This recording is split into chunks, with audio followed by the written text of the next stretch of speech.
Samajwadi party के हमारे अयोध्या के सभी नेताओं का भी धन्यवाद देता हूं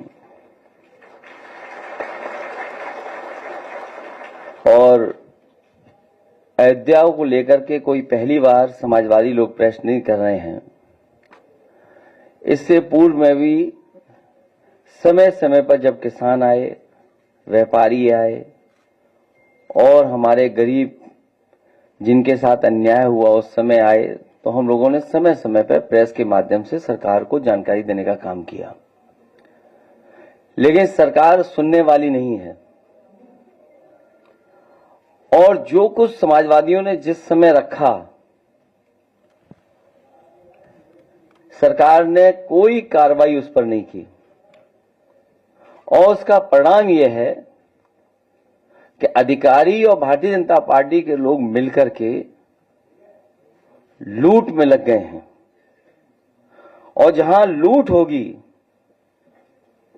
वहां विकास नहीं होगा, जहां लूट होगी वहां विकास नहीं होगा। और हम अपनी पार्टी के नेताओं का धन्यवाद देते हैं कि अयोध्या का काला चिट्ठा लूट का जो उन्होंने आज बताया है और जानकारी दी है, ये केवल अयोध्या का नहीं है। अगर अयोध्या जैसी पावन धरती पर ये भारतीय जनता पार्टी के लूट कर सकते हैं, तो आप सोचिए उत्तर प्रदेश में और जिलों में कितनी लूट हो रही होगी। हमारा जीरो टॉलरेंस है करप्शन के लिए।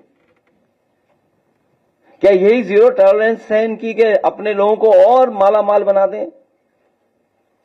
क्योंकि भोली वाली जनता को यह नहीं आभास था कि इस जमीन की कीमत कल क्या होगी, लेकिन अधिकारी और बीजेपी के लोगों को पता था कि कल इसकी कीमत क्या होगी। ये सबसे ज्यादा बड़ी लूट अगर कहीं हुई है तो अयोध्या में भारतीय जनता पार्टी और अधिकारियों ने मिलकर के लूट की है। हम अपने गरीबों को जो आए आज हैं, इनको कहना चाहते हैं कि समाजवादी आपके साथ हैं और जितने भी विकास कार्य हो रहे हैं उसके विकास के खिलाफ नहीं है। अयोध्या वर्ल्ड क्लास सिटी बने, अयोध्या के पास और अयोध्या के आसपास वर्ल्ड क्लास इंफ्रास्ट्रक्चर हो। हालांकि उसके लिए दिमाग चाहिए होता है। अगर वर्ल्ड क्लास इंफ्रास्ट्रक्चर और वर्ल्ड क्लास सिटी बनाने के लिए हम अपने अयोध्या वासियों को भरोसा दिलाते हैं कि 2 साल के बाद जब सरकार समाजवादियों की आएगी, अयोध्या को वर्ल्ड क्लास सिटी और किसी भी हमारे गरीब किसान उसका नुकसान नहीं होने दिया जाएगा, उनकी ज्यादा से ज्यादा भरपाई की जाएगी। और अगर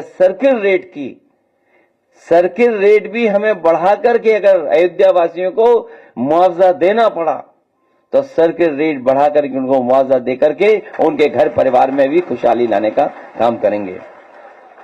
चाहे ओवरब्रिज हो या जो प्राइवेट बिल्डर्स को जमीन दी जा रही है, महर्षि योगी जी के नाम पर जो ट्रस्ट था उसमें भी कुछ अधिकारी लोग घुस गए हैं, पता लगा है,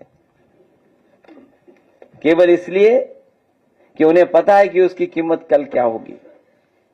तो एक तरफ तो जहां ये लूट मची उत्तर प्रदेश में, वहीं अन्याय की सब सीमा टूट गई है। अभी हमें सुल्तानपुर के परिवार के सदस्य मिले जिनके बेटा इंजीनियर।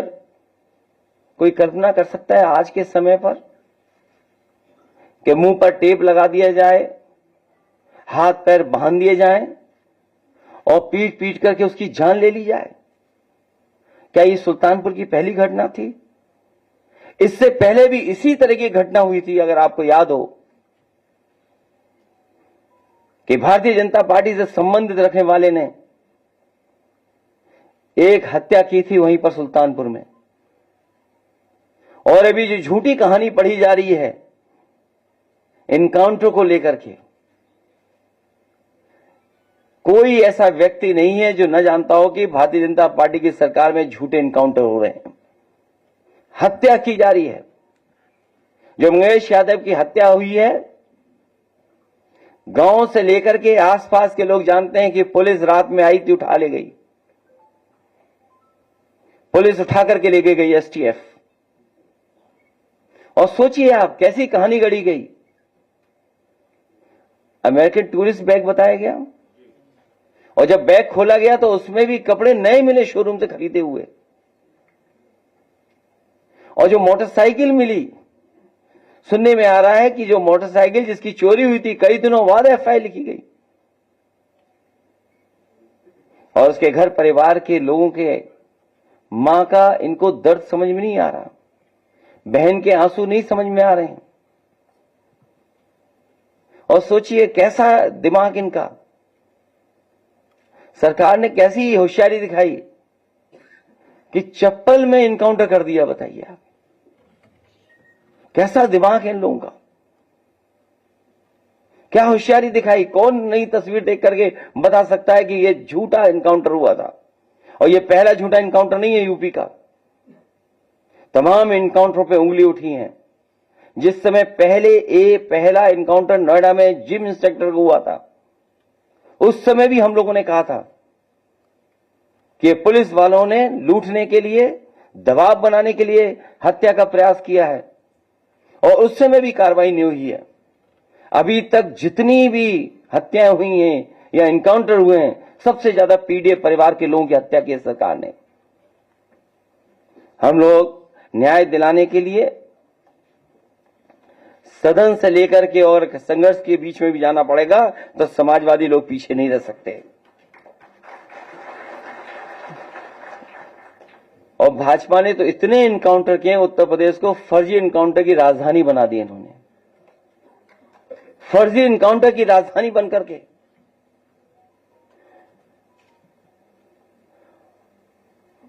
और फिर नकारात्मक दिल वाले, और दिमाग विनाश कर सकता है, विकास नहीं कर सकता।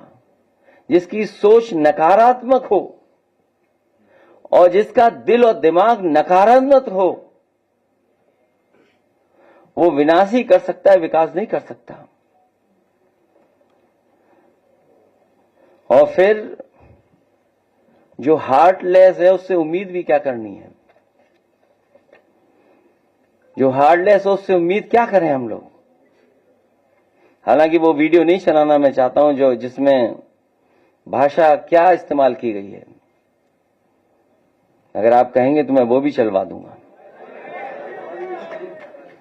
हालांकि वो उचित नहीं है, अनपार्लियामेंट्री वर्ड्स हैं उसमें।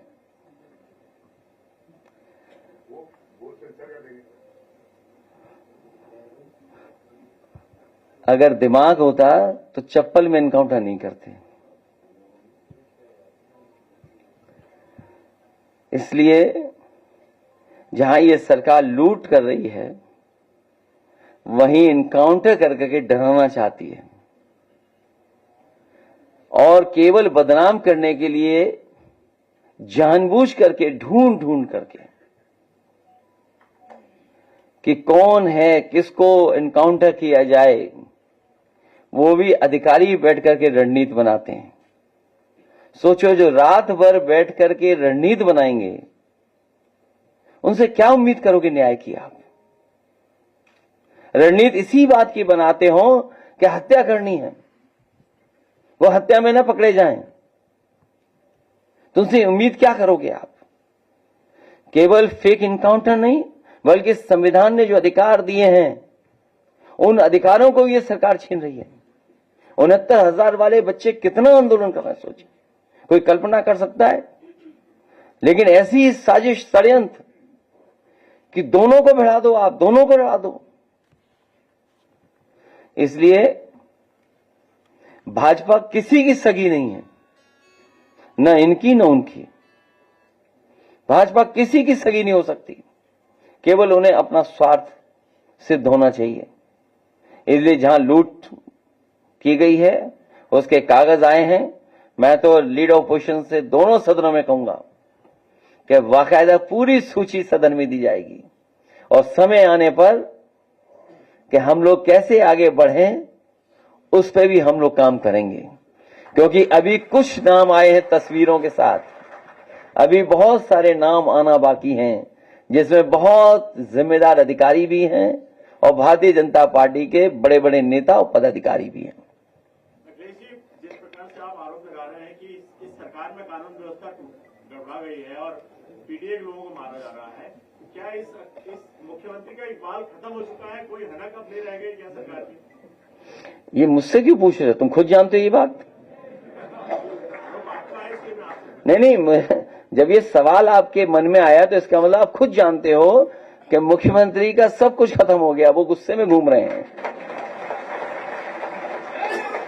अच्छा, अगर कुछ अच्छा किया होता तो यूपी जीतते। और उन्हीं की नाकामी से देखिएगा हरियाणा हार रहे हैं, उसके बाद जम्मू कश्मीर, महाराष्ट्र भी हारेंगे। इलेक्शन की तैयारी तो बड़ी तगड़ी कर ली है, हर जगह प्रोजेक्ट। क्या तगड़ी की है? बीएलओ हटा दो, ये कोई तैयारी है? डीएम अपना पोस्ट कर दो, अपना पुलिस कप्तान जो कहने मानता रहे उसको पोस्ट कर दो, ये तैयारी बोलेंगे आप? आप देखिएगा मिल्कीपुर वाले कैसे भारतीय जनता पार्टी को दोबारा हरा करके भेजते हैं। और केवल मिल्कीपुर नहीं, जनता इंतजार कर रही है 27 का। बहुत बहुत धन्यवाद।